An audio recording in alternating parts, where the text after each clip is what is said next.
Bienvenue dans le journal de Vue d'ailleurs, vuedailleurs.com, un site qui couvre toutes les rubriques d'un journal, actualité, santé internationale, politique, économie, sociale. Vous retrouvez à peu près toutes les colonnes d'un média classique et on va aujourd'hui évoquer quelques articles pour que vous ayez un aperçu des tendances à l'œuvre évoquées sur ce site. Il y a par exemple cet article sur le Brexit qui ouvre la voie aux cultures génétiquement modifiées.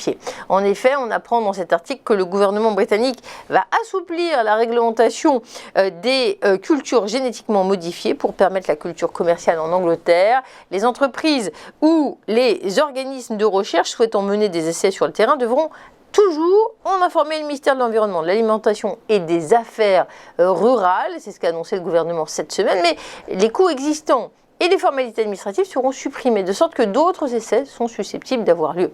Actuellement, le processus d'approbation peut prendre jusqu'à 2 mois, coûter plusieurs milliers de livres.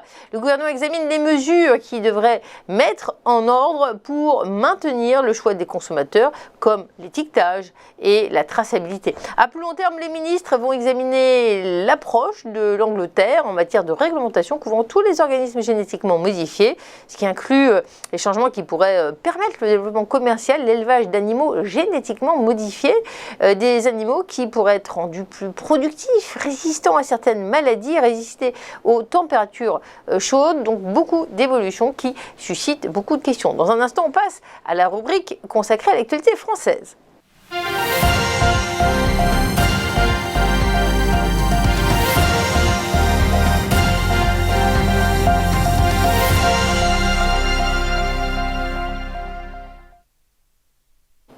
Et oui, la campagne présidentielle a commencé, on est à peu près 6 mois de cette présidentielle. Un article qui focalise sur Valérie Pécresse. Effectivement, la désignation du candidat LR est en cours pour 2022. Xavier Bertrand a posé des conditions pour participer au congrès LR qui aura lieu le 4 décembre. L'ancien ministre de la Santé souhaite que son nom soit soumis au vote des adhérents seulement. Il veut rassembler en effet tous ses concurrents en amont. Au sein du parti, il veut obtenir le ralliement de tous les différents courants, mais il y a plusieurs concurrents. Comme lui, Valérie Pécresse représente une droite modérée, hostile à tout rapprochement avec l'extrême droite, et elle souhaite également, quant à elle, faire des réformes très très vite. C'est ce qu'elle a annoncé. Elle a dit: nous sommes en train de travailler un projet clé en main pour le 24 avril 2022.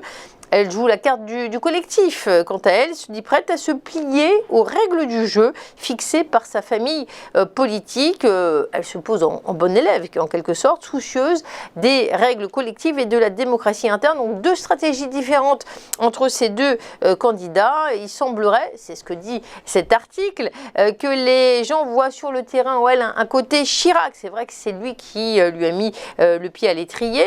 Elle adore la campagne d'ailleurs. Elle passe sa vie dans les trains, elle enregistre beaucoup, elle accumule beaucoup de kilomètres. Et finalement, les réactions sont assez positives des Français qu'elle rencontre. Et puis, autre thème, la féminité. Valérie Pécresse commence à en parler. L'heure des femmes est venue, a-t-elle déclaré. Être une femme dans la campagne, c'est un atout, elle en est persuadée. Valérie Pécresse a visiblement envie d'enclencher la seconde avant le congrès de décembre des Républicains, de LR. 2 grands meetings sont prévus et puis des déplacements en Alsace, en Auvergne et dans le Gard. À suivre sur le site de vuedailleurs.com.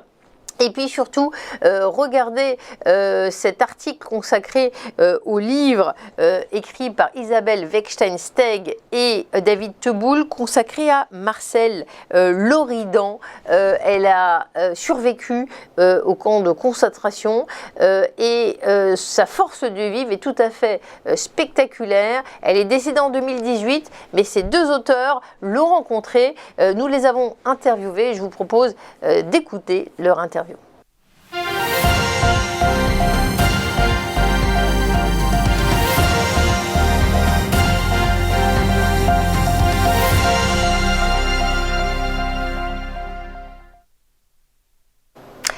Cinéaste, actrice, féministe, juive, résistante et déportée, survivante d'Auschwitz-Birkenau, de Bergen-Belsen et de Theresienstadt. Il n'y a pas assez de mots pour décrire Marceline Loridan-Ivens, mais par contre, il y a un livre dont nous allons parler aujourd'hui, écrit par David Teboul et Isabelle Weckstein-Steg aux éditions Les Arènes, et c'est passionnant. On en parle aujourd'hui. Isabelle Weckstein-Steg, bonjour. Bonjour. David Teboul, merci d'être passé par notre studio. C'est vrai, cette femme, comment la décrire? C'est d'abord une force de vie extraordinaire, et vous l'avez rencontrée, c'est son contact, de nombreuses rencontres qui vous ont donné envie de raconter son histoire. Alors, son histoire, elle l'avait déjà racontée, il faut le dire, à plusieurs reprises. Elle avait publié plusieurs livres, mais c'est la volonté de recueillir ce témoignage une nouvelle fois, une ultime fois, l'année de sa disparition. Et puis je crois qu'elle avait envie de parler et de raconter ça aussi peut-être d'une autre manière. Et c'est pour ça que nous la connaissions, nous la fréquentions, c'était véritablement une amie. Et elle a eu un parcours de vie absolument incroyable, une histoire passionnante. Et elle avait envie de parler et on a eu envie de raconter ça à l'aube de sa mort. On le comprend, elle avait confiance en vous. Ça se lit parce que ce qu'elle dit est intime et on touche à l'inimaginable. Cette femme, ce qu'elle a vécu, il fallait vraiment une grande confiance parce que on le lit dans votre livre. Tout le monde ne l'écoutait pas, n'écoutait pas les survivants après leur retour des camps. Hein. Juste après la guerre, les survivants n'ont pas refusé de dire, de raconter. Simplement, on ne s'y intéressait pas. Et puis beaucoup de survivants, et c'est normal, ont voulu construire leur vie. Et donc il y avait aussi un désir, sans doute, d'échapper au traumatisme du camp. C'est vrai que quand on a fait ces entretiens avec Isabelle, c'était vraiment à l'automne de sa vie. Et c'est vrai que dans ces entretiens, c'est un peu ces derniers mots. Enfin, et la déportation, à la fin de la vie de Marceline, c'était fondamental pour elle de nous dire, de nous raconter. Elle a traversé l'histoire du XXIe siècle. Et il faut se rappeler, on dit juive Birkenau, c'est une Française, née à Épinal. C'est bouleversant, hein, ses propos. Elle dit, mon père aimait la France, lisait Balzac. Et c'est pas évident pour une famille venue de Pologne. Cet attachement à la France, il aurait pu être rompu avec ce qu'ils ont vécu. Ils ont été dénoncés. Hein. Absolument, ils ont été dénoncés. Elle a été déportée avec son père, elle avait 15 ans, ils ont été déportés tous les deux ensemble à Auschwitz. D'ailleurs, elle ne le savait pas, pendant longtemps, ils étaient dans le même camp. Elle l'a croisé une fois, elle décrit cette scène qui est extrêmement émouvante, où son père lui donne quelque chose dans la main et elle est quasiment battue à mort par les Allemands. Effectivement, malgré tout, elle a conservé un amour pour la France, comme beaucoup de Juifs hein, qui ont été victimes des persécutions et de la déportation. Simplement, ce que je voudrais dire, puisque ce récit, on l'a recueilli en 2018, elle avait 90 ans, elle avait toujours cet amour pour la France, mais elle était très inquiète quand même. Elle était très inquiète de l'avenir. Elle avait une vision à la fois très réaliste et très sombre de l'évolution du monde et de l'accroissement de l'antisémitisme. Et elle disait sans arrêt que l'histoire pouvait malheureusement se reproduire. Vous qui l'avez connue à lire le livre, on comprend qu'elle était toute petite, même physiquement. Et j'ai retenu cette phrase. Alors, tu as eu 15 ans, je crois que c'est son âge dans les camps, d'abord de Birkenau, puis Bergen-Belsen, puis Theresienstadt. Et donc, tu auras 15 ans toute ta vie. C'est incroyable ce paradoxe entre cette petitesse apparente et puis cette force de vie, cette puissance qui lui a permis de revenir peut-être. Oui, enfin, tous les survivants sont des gens qui ont une force de vie incroyable. Parce que le destin des déportés, c'était de ne pas revenir. Moi, j'ai rencontré Marceline grâce à Simone Veil. il y a plus de 20 ans. Vous avez écrit un livre sur Simone Veil, je le précise d'ailleurs. Oui. L'aube à Birkenau. Et c'est vrai que lorsque Simone Veil et Marceline se parlaient, elles avaient l'âge de leur déportation. C'est-à-dire, souvent, Marceline disait « j'ai l'âge de mon trauma », et mon trauma, c'était lorsque j'avais 15 ans. Et la force, je pense, peut-être de ce récit, c'est la confiance avec laquelle Marceline se livre. C'est-à-dire, il n'y a certainement pas ce filtre de la réécriture. Et on a essayé, dans ce livre, de reconstituer sa voix et de ne pas être dans un processus, disons, d'adoucissement ou je ne sais quoi. Enfin, ce sont ces mots. Oui. C'est vrai que Marceline était très inquiète les derniers mois de sa vie sur la montée de l'antisémitisme en France, sur le retour de propos du racisme, de l'antisémitisme et de la confusion. Ouais. La confusion. Vous avez raison d'évoquer le style, hein, c'est très direct, j'ai l'impression de l'entendre, hein. Je viens de le terminer, ce livre, c'est très cash comme on dit, et c'est amusant, enfin presque amusant quand elle dit en comparaison de Birkenau, le camp de Drancy ce n'était rien. Pourquoi? Parce que avec les détails que vous racontez très très bien dans ce livre, Birkenau c'est la violence immédiate, bien sûr la privation, bien sûr la faim, mais les coups, c'est terrible ce qu'elle a vécu, elle était proche de la mort. Et ce qui est incroyable, c'est qu'elle était tellement proche de la mort qu'on sent cette volonté de vouloir être joyeuse tout le temps. Comment elle le disait, ça? Alors, d'abord, il faut aussi se souvenir, ce qu'elle disait tout le temps, c'est que Birkenau, c'était les gaz. Et elle disait, l'obsession qu'on avait, c'était les gaz. C'était voilà, d'y passer, d'être dans les fours crématoires. Donc ça, c'est aussi une violence, évidemment, immédiate, inouïe, qu'on ne peut même pas, presque pas nommer. Et c'est vrai qu'il y a peut-être, j'allais dire un décalage, c'est peut-être pas le terme approprié, mais à la fois l'horreur à laquelle elle a été confrontée et une volonté non seulement de vivre, de survivre, mais d'être joyeuse. Elle le dit, et d'ailleurs le titre du livre, c'était génial de vivre, c'est une expression à elle. Et c'est vrai, quand vous dites qu'on l'entend parler, il y a beaucoup de gens qui ont lu ce livre, qui la connaissaient, qui nous ont dit, c'est incroyable parce qu'on entend vraiment sa voix et cette envie d'être joyeuse, de jouir de ce bonheur. Elle en était animée constamment. Une grande partie de sa famille a été décimée après avoir vécu un camp de concentration, l'extermination. Est-ce qu'on peut croire en Dieu? Vous en avez parlé ensemble. Oui, mais pas sous cette forme-là. Je ne vais pas demander ce que... À un moment, elle le dit. C'est pourquoi je me permets de l'évoquer. Elle dit, au fond, Dieu, je l'emmerde. Marceline était profondément juive, mais elle n'était pas croyante avant-guerre. Donc, et elle est très subtile, Marceline, parce qu'elle dit aussi que dans le camp, des femmes, des camarades de déportation, elles sont entrées pas croyantes, elles sont sorties croyantes, et d'autres étaient rentrées croyantes et sont sorties non croyantes.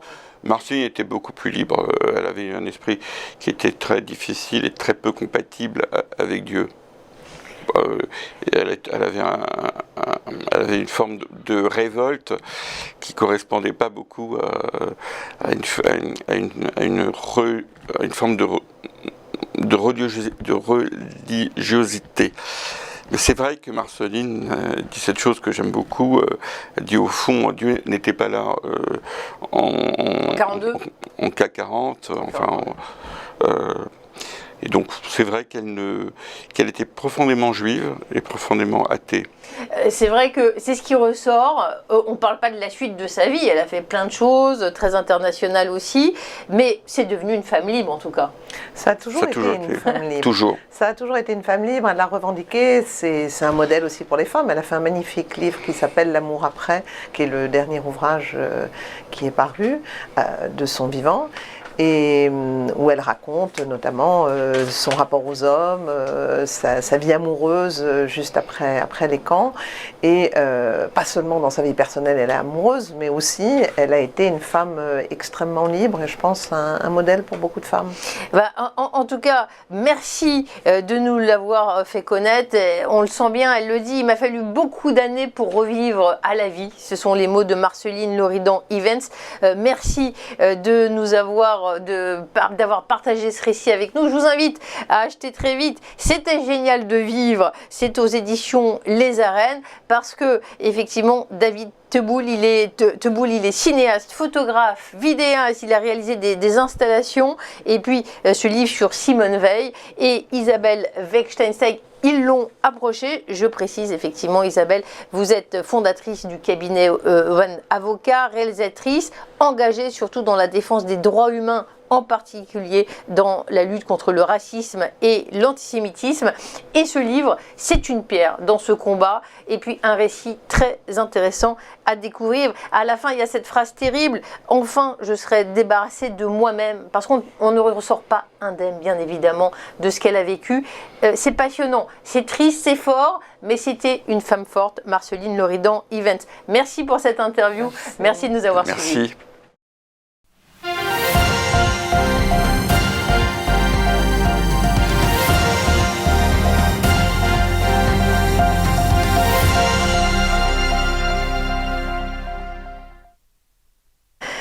Retour dans le journal de vuedailleurs.com avec cette rubrique dédiée à la technologie, à la high-tech. Nous avons une spécialiste de l'IA, mais pas seulement en France. Il s'agit bien sûr de Laurence Devillers. Laurence Devillers, bonjour. Bonjour. Je précise que parmi vos multiples activités, vous dirigez le laboratoire LISN du CNRS. 400 chercheurs qui travaillent notamment sur l'IA. L'intitulé exact ? Alors une petite précision quand même, je ne dirige pas ce laboratoire, mais une équipe dans ce laboratoire, qui est un laboratoire interdisciplinaire des sciences du numérique, et qui développe des objets d'intelligence artificielle et des recherches autour de ces objets. Donc ça va être des robots sociaux, des chatbots, des agents conversationnels, de la reconnaissance de la parole de très bon niveau, mais aussi de la reconnaissance à partir de textes écrits, de la traduction, et puis de l'interaction humain-machine. Voilà pour le laboratoire. Ce qui est intéressant, c'est que vous étudiez, décortiquez ces interactions entre l'informatique, les sciences humaines. Et c'est tous les jours que des problèmes et des questions se posent à ce sujet. Quand on parle des robots, il faut quand même rappeler les avantages que ça peut avoir. Il y a des personnes qui sont isolées, on l'a vu avec la pandémie. Est-ce que là, les robots qui sont vos amis, ils peuvent aider et faciliter la vie ?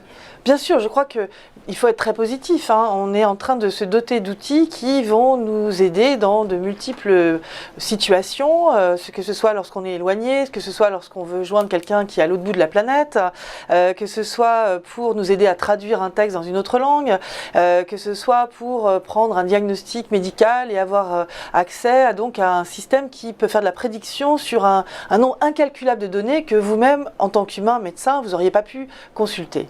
Donc le tout petit, les détails aussi dans des domaines qui seraient de la reconnaissance faciale, etc., peuvent être extrêmement bien gérés par des machines. Maintenant, la machine fait aussi des erreurs, l'humain fait d'autres erreurs. Il ne faut pas comparer l'un et l'autre, et je pense que c'est deux intelligences différentes qu'on doit arriver à faire collaborer. Et puis, lorsqu'on parle de Facebook ou autres GAFAM qui ont pris tellement d'emprise sur les sociétés, on se rend compte qu'il y a des biais parfois. Et en vérité, c'est pas vrai de se dire qu'on ne peut rien faire contre ces machines. Il y a des hommes et des femmes derrière. Alors surtout des hommes, actuellement. Il y a environ, je dirais, 80% de ces concepteurs de ces objets technologiques qui sont masculins.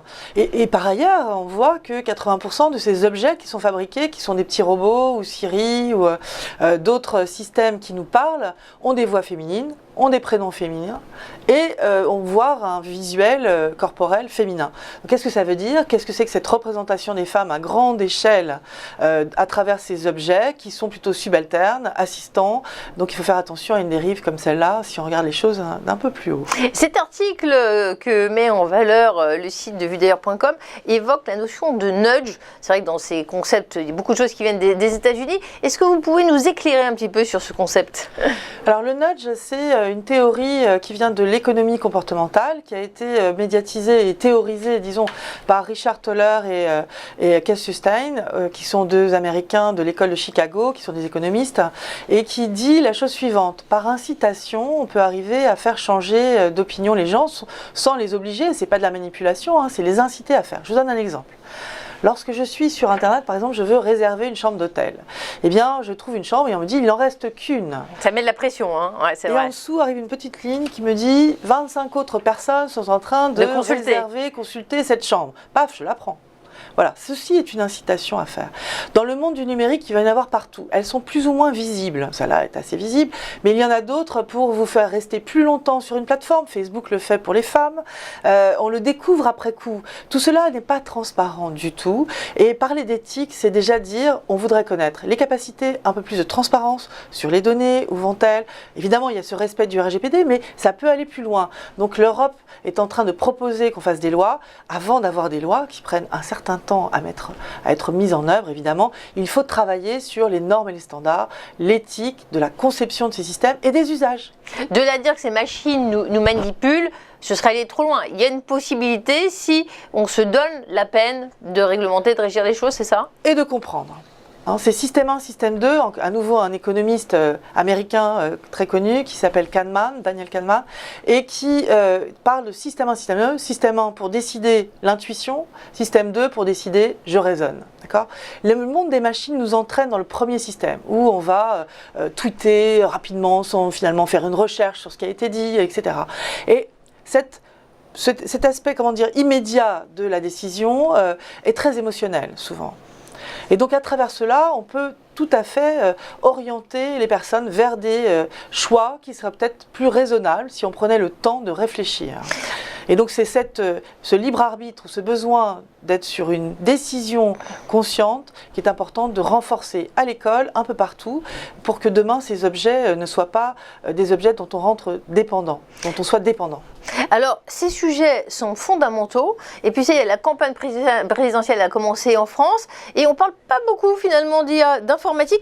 Or, vous êtes quand même en train d'écrire un rapport. Le chef du gouvernement l'attend. Ce sont des sujets qui intéressent les plus hautes instances.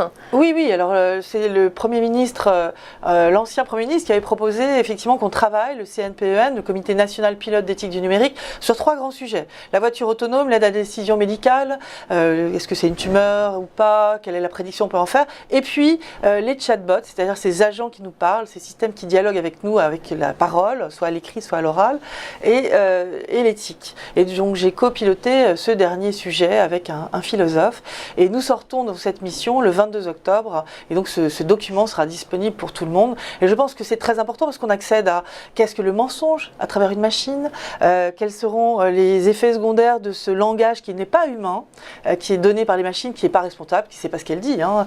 Donc c'est d'autres humains qui les font parler. Et puis la possibilité de faire parler peut-être des personnes décédées, leur faire dire des choses qu'elles n'auraient jamais dites.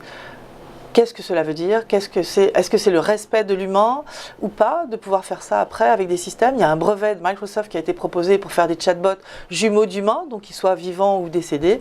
Il y a un sujet de débat de société et c'est cela que la politique doit prendre dans la main. Ce sont ces débats, non pas sur la technologie fine qui demande une expertise particulière, mais sur leur déploiement dans la société avec souveraineté, c'est-à-dire qu'est-ce qu'on fait de mes données évidemment, mais comment je peux créer des objets qui vont être utiles pour tous, comment il faut préserver une intelligence collective, des communs, on le voit pour l'assurance. Hein. Si je fais des systèmes qui sont profilés pour une personne, qui détectent le risque d'une personne, je ne vais plus être solidaire, je ne vais plus payer pour les autres. Donc on a besoin de réfléchir collectivement à ces niveaux qu'on veut préserver de commun et puis préserver aussi notre indépendance de décision, puisque le nudge, le sludge qui est l'inverse, qui va vous mettre des bâtons dans les roues pour aller dans une direction mais qui présente le même stratagème de compréhension de ce que nous sommes humains, va être de plus en plus dans ces systèmes. Les Américains l'ont bien compris, Facebook et Google l'utilisent déjà. Moi, je commence des travaux de recherche dans une chaire qui s'appelle Human Machine Affective Interaction au CNRS à Saclay, et il est urgent d'en parler. J'en parle aussi à la Sorbonne, puisque je suis aussi professeur. J'allais le dire, vraiment très brièvement, vous êtes investi maintenant dans la fondation Pascal. Est-ce que c'est pas cantonné qu'aux grands scientifiques de grandes pointures comme vous, ces données, ces enjeux numériques, il faut que le grand public y accède, c'est ça l'idée ? C'est ça l'idée, et puis surtout qu'à l'école, en fait, on ait pris conscience de ces objectifs. Il faut renforcer, en fait, la fondation Blaise Pascal, c'est une fondation de médiation sur les mathématiques et l'informatique, pour pousser les enfants à comprendre que les mathématiques, c'est l'explication du monde autour de nous, de nous-mêmes, et que l'informatique nous permet de modéliser justement cela en grandeur, d'anticiper. Ça va être utile pour l'écologie, ça va être utile pour aller dans l'espace, ça va être utile pour comprendre l'humain mieux, comprendre ses biais, et comprendre aussi le biais des machines et cette co-adaptation humain-machine, cette interaction fine sur lequel il y a peu de travaux, et il y a peu de travaux sur le long terme. Donc c'est urgent en fait de travailler sur ces sujets-là, des humanités numériques, tous ensemble, avec autant de filles que de garçons. C'est vrai, on le voit bien, l'intelligence artificielle n'est pas neutre, ça peut être positif, mais encore faut-il comprendre, analyser et mettre cela en forme. Eh bien, vous l'avez compris, il s'agit de mobiliser l'intelligence collective sur ces sujets. En tout cas, intelligence collective, on a une intelligence individuelle hors pair avec Laurence De Villers, professeure à la Sorbonne et également chercheur au CNRS et à Saclay. Merci d'être passé par le studio pour décrypter pour nos téléspectateurs ces interactions entre l'homme et la machine. Ce livre, les robots émotionnels, il se trouve toujours aux éditions de l'Observatoire. Merci Laurence De Villers d'être passée par le studio.